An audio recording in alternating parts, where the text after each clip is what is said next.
신명기 34장 9절에서 12절 말씀 교독합니다. 오늘은 신명기 묵상의 마지막 시간입니다.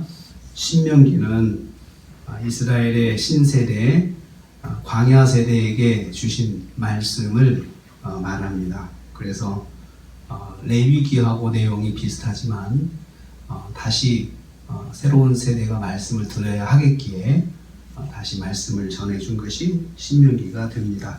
그 신명기의 마지막 34장이 전반부에는 모세의 죽음을 기록했고 후반부에는 오늘 말씀인 모세에 대한 평가, 모세가 어떤 사람이었는지 말씀하는 것을 내용으로 마무리를 하고 있습니다.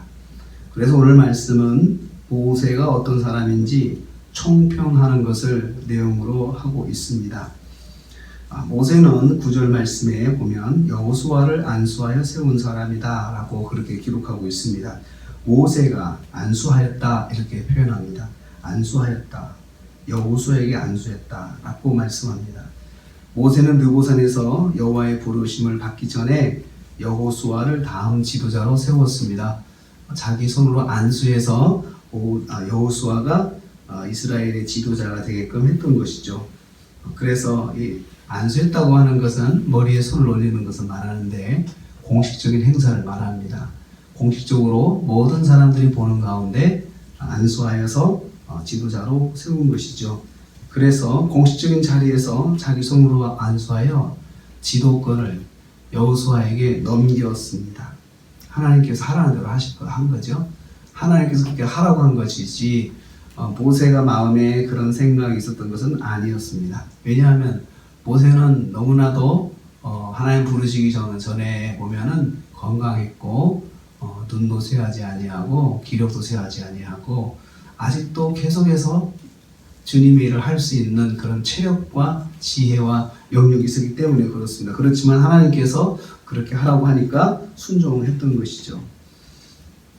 특별히 여호수아를 세우면서 모세가 기도한 것이 있습니다. 그것은 지혜의 영이 넘치게 해달라는 거죠. 그래서 그에게 지혜의 신이 충만하니 저는 기도할 때 그렇게 했다고 생각을 해요. 안수하면서 하나님, 여호수아가 저를 이어서 지도자가 될 텐데 이 아들에게 지혜의 영을 허락해 주옵소서. 그렇게 저는 기도했다고 봐요. 진심으로 어떻게 하면 이 사람이 이스라엘을 잘 지도할 수 있을까? 자기가 지내고 보니까 지혜가 있어야 된다는 거죠. 지혜. 그래서 지혜의 영, 뭘로 말하면 신약시대 표현으로 말하면 성령 충만입니다. 성령 충만하게 하셔서 이 지도자가 이스라엘을 잘 영도할 수 있게 해달라고 기도해 준 것이죠. 그래서 다음 세대 지도자인 여호수아가 이스라엘을 잘 영도할 수 있도록 진심으로 잘 이끌어 주었던 것입니다. 모든 것이 하나님의 뜻에 순종하여 진행한 것이죠. 그래서 다음 세대 여호수아를 지도자로 맞은 이스라엘이 가나안 땅을 잘 들어가고 또 가나안 전쟁을 잘 치를 수가 있었던 것입니다. 우리 인생을 통해서 모세는 어떤 사람인가? 하나님의 뜻에 순종해서 여호수아를 영적 지도자로 세운 사람이다. 마지막으로 평가한 것이 다음 세대 지도자를 잘 세운 것에 대해서 신명기가 평가를 하고 있습니다. 이 사람은 이런 사람이다. 이것이죠. 두 번째는 역사상 유일무이한 영적 지도자로 평가를 받았습니다. 10절 말씀에 그 후에는 이스라엘에 모세와 같은 선지자가 일어나지 못하였으니 모세와 같은 선지자가 그 다음에는 없다는 거죠. 그럼 어떤 측면에서 모세와 같은 그런 지도자가 없느냐? 그 첫째는 하나님과 직접 대면했던 사람으로서의 그 영적 지도자요. 하나님과 직접 시내산에서 대면하고 또 순간순간 하나님께서 여기서 대면했다, 코람데오 하나님 면전에서 같이 가깝게 하나님과 대화했던 사람이다 이거죠.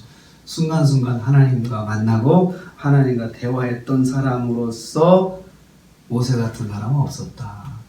또 여기서 보면은 여호와께서 대면하셨다라고 해서 표현이 그렇게 돼 있어요. 문장을 보면 하나님께서 찾아오신 거예요. 그러니까 모세가 찾아간 게 아니고 하나님께서 모세를 찾아오셔서 대화를 해주셨던 거예요. 그런 면에 있어서는 유일무이한 지도자라는 거죠. 그런 사람이 없었다. 다음에는 하나님께서 직접 찾아가셔서 아무개야 하시면서 모세, 넌 이건 어떻게 생각하니? 또 왜 그렇게 해야 되느냐 하면서 모세를 책망하셔도 직접 찾아오셔서 책망하시고 하는 그러한 지도자는 다음에는 없다라는 것입니다. 그리고 또한 애굽 땅에서 행한 모든 이적과 기사와 큰 능력과 위엄, 이런 능력을 행한 사람은 모세밖에 없었다는 거죠.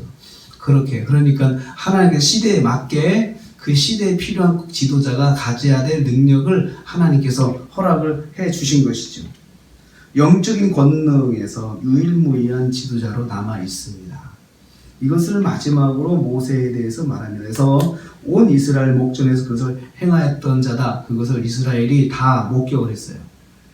이렇게 행한 것을 이스라엘 전 국민들이, 민족이 모세에 행했던 것들을 눈으로 목격했다는 그런 점에 있어서는 모세밖에 없다라고 하는 것이죠. 저는 이것을 보면서 이 말씀을 통해서 신명기를 만나며 성경이 모세를 평가한 것처럼 나는 하나님 모실 때 어떤 사람인지, 하나님께서 나를 어떻게 평가하시는지 한번 묻고 싶습니다. 신명기를 통하여 정리할 수 있는 성도에 대한 세 가지 평가를 제가 정리해 봤습니다. 첫째는 나는 하나님과 동행하는 사람인가? 자, 모세는 하나님께 직접 찾아오셔서 만나주셨다고 했죠. 하지만 지금은 우리가 하나님을 늘 찾아야 됩니다. 지금 우리 안에 계신 성령이 계시잖아요. 성령이 내 안에 이미 와 계시기 때문에 우리가 그 성령님과 늘 대화하면서 내가 먼저 성령님을 찾고 그렇게 이제는 살아야 합니다. 그런데 나는 하나님과 동행하는 사람인가? 두 번째는요, 나는 하나님의 능력인 복음을 전하는 사람인가? 신명기에 있는 말씀이 하나님의 뜻입니다. 이것을 백성에게 가르치라. 쉐마라고 시작해 신명기 6장을 제가 말씀드렸습니다. 우리가 묵상했습니다. 이스라엘아 들으라. 하나님은 살아계셔. 하나님이니까 너는 마음을 더 뜻을 다해서 하나님을 사랑하라. 그렇게 이제 말씀을 가르쳐 주셨잖아요.